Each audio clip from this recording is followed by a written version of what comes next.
Hello everyone. This video session is about the topics in the subject Logic System Design for S3 students under KTU. I am Jinsi J. Fernandez, Assistant Professor, Department of Computer Science and Engineering from Rajagiri School of Engineering and Technology. In the first module, we will see the various number systems in detail. Then we do conversion from one number system to another number system. So a number system of a given radix or base, it gives some quantifying information to the digital system for processing. I hope you all are very familiar with the base 10 number system, that is the decimal number system. A number system uses positional notations to represent a value. Positional notation means value of the digit depends on its position with respect to the decimal point. Okay, so consider a number 5793. This is a decimal number. The rightmost digit in the number is called least significant digit. The rightmost digit is called least significant digit or LSD. Okay. Similarly, the leftmost digit is called most significant digit or MSD. Most significant digit or MSD. Okay. And there may be other digits in between MSD and LSD. Like here, in this example, we have 7 and 9 coming between MSD and LSD. Okay, so this is a normal number representation. So next we can see how a number n can be represented in a radix R.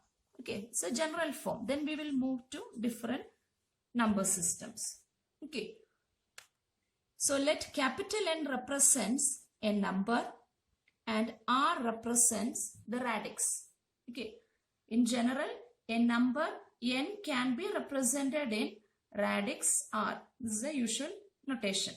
Okay.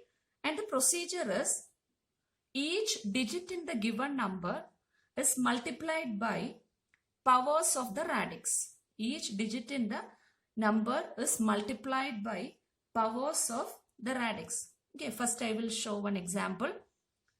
Let the number is 23. Okay. So this is the LSD. This is the MSD. There are only two digits. Okay. The usual procedure is we have to split the digits in the number. So it is 2. Here it is 3. There are two digits in the number 2 and 3. Split the number into digits. Then each digit is multiplied by powers of the radix. Here, since it's a decimal number, okay, it should be multiplied by powers of the radix 10. Decimal number system uses radix 10. So each digit is multiplied by powers of 10. And the power, the exponent part starts from 0. Okay, so, and it will be from rightmost end. Okay, here the rightmost end for this number is 3. That means the number 3. So 3 multiplied with 10 raised to 0. Then 2 multiplied with 10 raised to 1. Okay, then we know the answer for this. 2 into 10 is 20. Okay, then 3 into 10 raised to 0 is 3. We have to add these two. We get 23. Okay, this is the usual way. Okay, so what happens if the number is a fractional number? That is 23.15. If the number was 23.15, how to represent this? Okay, so in a number system, if the number is a fractional number, we have to consider it in two separate ways. Okay, so the digits coming to the left side is called the integer part of the number, and digits coming after the decimal point is called fractional part. Okay, the number is divided into integer part and fractional part. Okay, and the powers will be assigned, the powers of radix will be assigned from this decimal point. Okay, for the integer part, the power will start from 0, then 1, etc. to the left side. Okay, for the fractional part, it will start from -1, then -2, etc. towards right side. So the power of the radix will be assigned with respect to the decimal point. For the integer part, it starts from 0 and it goes incremented to the left side. And for fractional part, it starts from -1, then -2, etc. towards right side.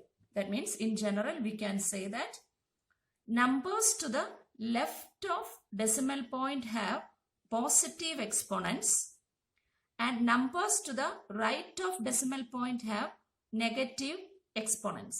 Okay. Now we can write it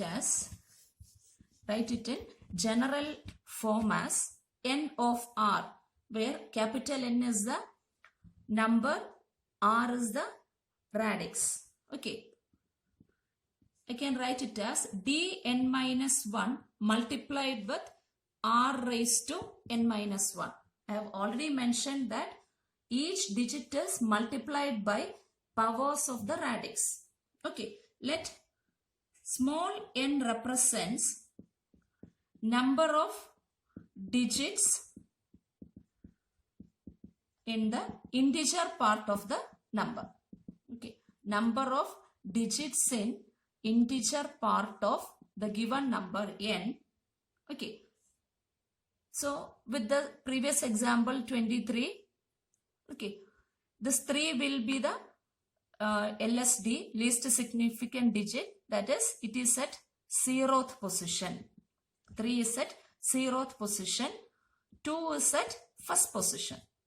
Okay, based on the position, 3 is at 0th position, 2 is at first position. That means here the number of digits is 2. Okay, and its index varies from 0 to 1. That is 0 to n minus 1 in general. Okay, so small n represents the number of digits in the integer part of n.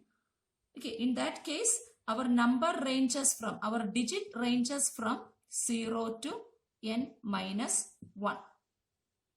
Okay, similarly, let m represents number of digits in the fractional part of given number.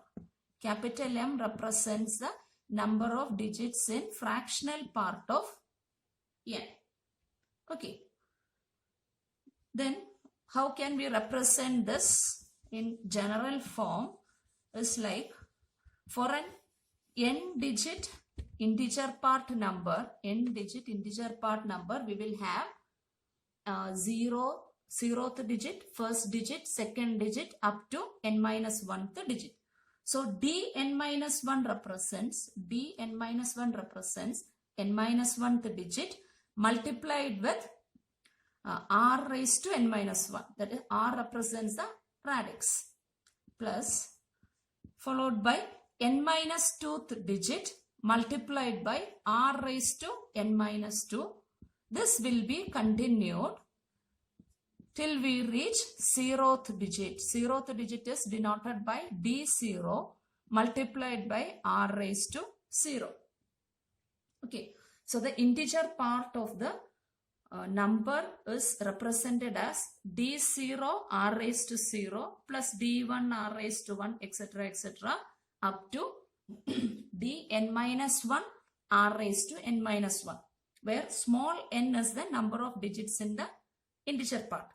Similarly, we have to do for the fractional part also. And we know that the fractional part, it starts from minus 1. Position is minus 1.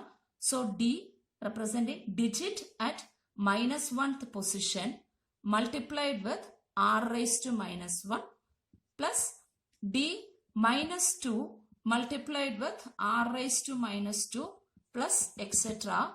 up to the last digit in the fractional part, that will be at minus m multiplied with r raised to minus m. So this is how a number can be represented in radix form. So how can we write this as n of r, capital N of r, where capital N is the number which have small n number of digits in the integer part and small m number of digits in the fractional part.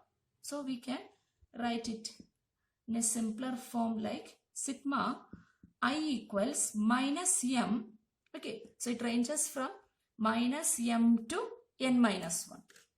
N minus 1. Okay, then di r raised to I. Okay, so we can write it simpler form as sigma I equals minus m to n minus 1 di multiplied with r raised to I. Okay, in the next session we can see various number systems.